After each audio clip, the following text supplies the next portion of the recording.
का हो येऊ देता का जळगाव? नाही रे हो जागा नाही आहे. अरे येऊ दे हो नाही हो, अर्जंट. जागा नाही ना हो काय 400 घेता ना? चाल जाऊ दे बस तर हो. लवकर बस तू येणार का हो जळगाव चालले का तुम्ही बी? किती घेतलंय भाडं मग तुमचं? 250 रुपये. 250? हो.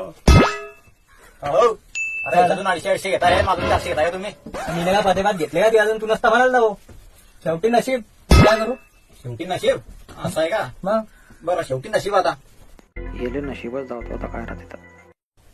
हॅलो तर काय भाऊ ते पैसे का देतोय तू? अरे ते अर्जंट पाठवलं भाऊ 10,000. मग ते कोरोनाची ट्रीटमेंट घेणे ना भाऊ अर्जंट पाठवलं 10,000 रुपये. अरे आम्हाला केंद्र गोळ्या अरे काय माणूस आहे? अरे काय रे हो काय माणूस आहे तू यार. ते काय उपाय आणली तुला ते 4 सीटाचे पैसे कोण देईन आता? काय भाऊ तुला का भाजपात म्हटलं जाईल त्याच्यात गेले शेवटी नशीब काय हे